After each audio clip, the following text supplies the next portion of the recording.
But we start this week with John McAllister, who's been doing websites and research about a particular chap called Edward Ware, who owns a company called Edward Ware Homes. Hi, John, and welcome to Dialect. Hello, Tony.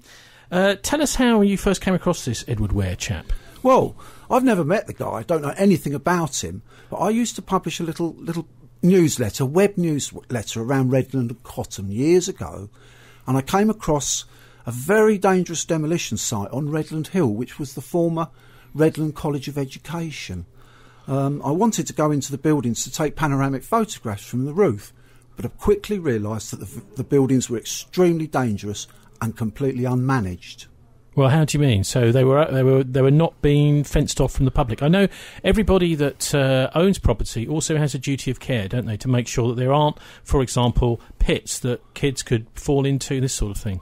There's extensive law governing the control of construction sites and demolition sites. The principal duty is to ensure that no unauthorised persons can access the site, and then the site itself must be kept safe. So how did you find that Edward Ware had something to do with this site then? Edward Ware had his signboard outside. OK, so you published some information about him. What happened then? Well, I published a series of short illustrated reports. I took lots of digital pictures and I put them onto my website. And I got in touch with the council and they got in touch with Edward Ware. And after a delay, he made the site safe. He secured the perimeters. Now, how long was it unsafe for then? About 9 months.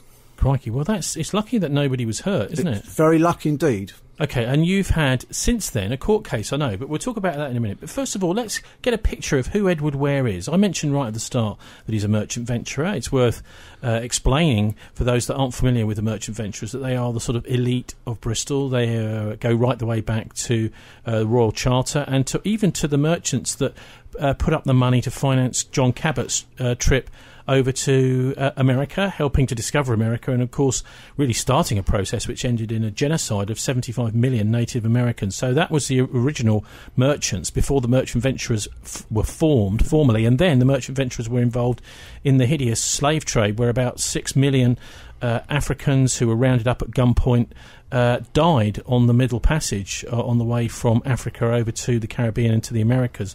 So, I mean, this is an organisation with blood on its hands that really, I think, has to be pretty squeaky clean. But, I mean, from what you're implying as a merchant venturer, that this chap has made a few errors in the way that he's conducted his business affairs. But the merchant venturers haven't sacked him, haven't got rid of him, have they? Well, I don't know if they know or if they're interested.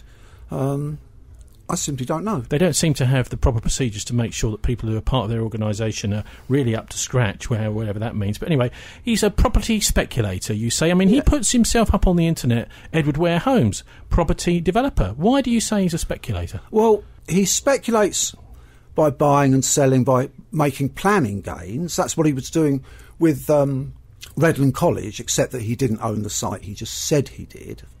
So let's just explain what that means, because you buy a site with one planning permission, you then obtain planning permission, which is makes the site more valuable, and then sell it on without actually developing it. Precisely.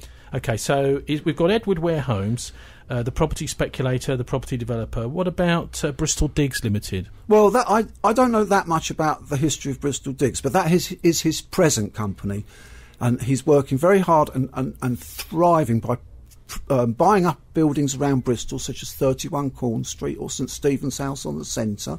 He owns a lot of properties in the Triangle, and basically does it up to a minimum standard and lets it out to students and young professional people. So he's also got connections with Bristol Rovers Football Club, hasn't he? He's a director of Bristol Rovers Football Club, and he's been a director for quite a long time. He's also a director of the Memorial Ground redevelopment company. Well, that doesn't look like it's actually happening, because Sainsbury's seem to have backed off from that deal. Well, it would have been a very lucrative deal if it had worked. That's another deal with UWE, funnily enough. University of the West of England. Yeah. And also in Gloucestershire Cricket. And he's a director of Gloucestershire County Cricket Club. So this chap's got his finger in a lot of pies. Why is it that you decided that you wanted to put a website which was up online that was quite critical of him? Well, I closed my little newsletter, my little Village Pump newsletter, at the end of 2002. As far as I was concerned, the story was dead. It was a geriatric feature.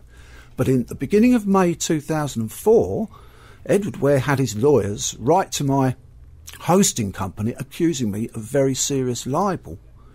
Now, they were very good. They showed it to their legal department and they concluded that what I was publishing was true. He threatened me, but I thought it was reasonable. At that time, I decided that I would put up the website edward-ware.co.uk. But the purpose of the website, the articles about the demolition site were background material at that time, but I wanted to tell the story about his spurious and deceitful legal threats against me and my hosting company. And that has been in the courts again. I mean, we're talking about going back to 2004, 10 years on or so, still in the courts, and it was in court again, wasn't it?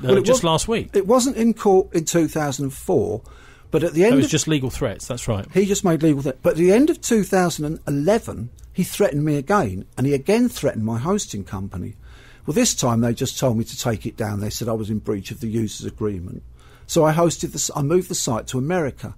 And I added some more trenchant criticism. OK, what would you call trenchant criticism? Well, I called him vain, full of hubris. I called him Teddy Deathtrap. But, I mean, actually, there is an element of truth to that because he wasn't really fulfilling a proper duty of care with the site that he had. So, yeah, so this has been in the court here in Bristol, hasn't it, in the last couple of weeks as well? Well, what happened was, at the beginning of 2012, he made a complaint to the police that I was harassing him. And I was taken to Bristol Magistrates Court on a charge of harassment, Protection from Harassment Act. And it was a farrago. I was never defended. The case was never properly put. There was no fair hearing. And I was found guilty of harassing Edward Ware. And at the end of the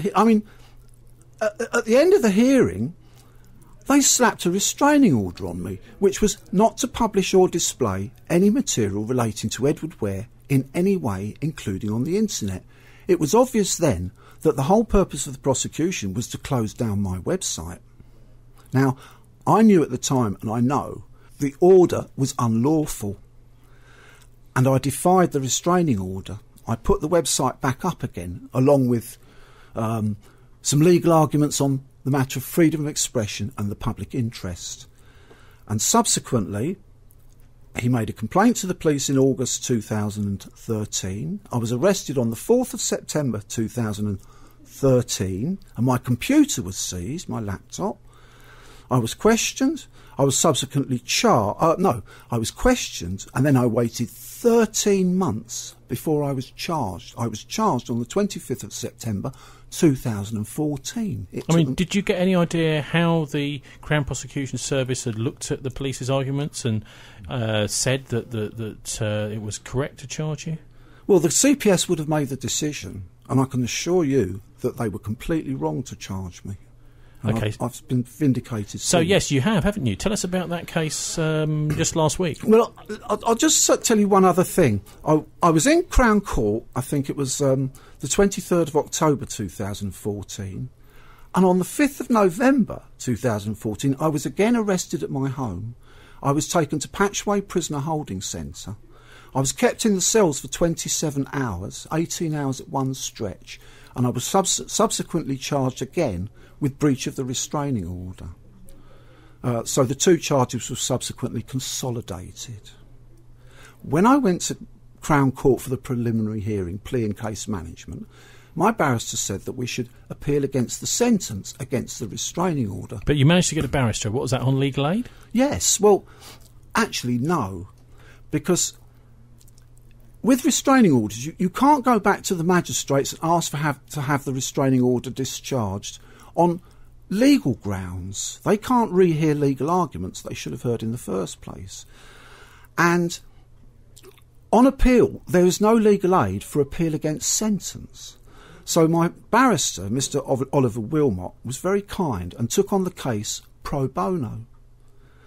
And he put in a formidable opinion to support a very late application for leave to appeal against sentence.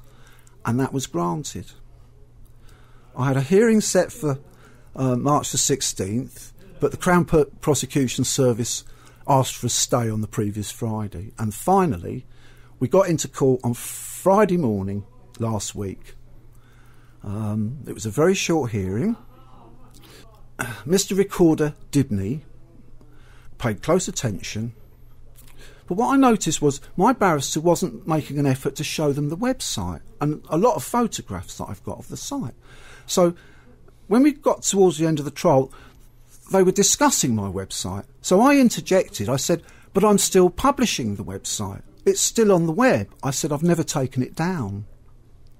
And the judge says, well, we better have a look at it then. And so they printed off a load of copies and called a recess. My barrister was furious with me for interfering. But when the recorder came back into court, he went straight into his judgment, and it was a very sympathetic judgment, and my appeal was upheld. So you've been vindicated. It's a bit of a David and Goliath struggle you've had over the last few years. You must feel quite chuffed. Well, the fact of the matter is, I'm a bigger man than Edward Ware. OK, and if anyone would like to have a look, Google have delisted your website, though. Are you going to be battling to get it relisted by Google? I certainly hope so, but I have actually got a new domain that should be accessible. But you don't have to look on Google to find my website. If you enter edward-ware.net into the address bar of your browser, you can find out for yourselves what's been going on. Also, yes, there's also edward-ware.co.uk. So you've got a couple of websites up there. They're the same. And let's hope that rather than trying to get information which he doesn't like about himself taken down, that Edward Ware actually does something to address some of the health and safety problems on some of his building sites, because that actually is a much better way to do things, I think. I don't know what your opinion is, John.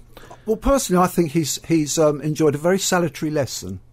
Don't try to suppress the little man who tells the truth about genuine matters of public concern, public safety, and particularly the safety of children, because he was entirely callous and totally disregarded his legal duties. And just because you're a merchant venturer doesn't mean to say that you can do whatever you want. I'd say he's got a long way to fall. John McAllister, thanks very much for joining us on Dialect.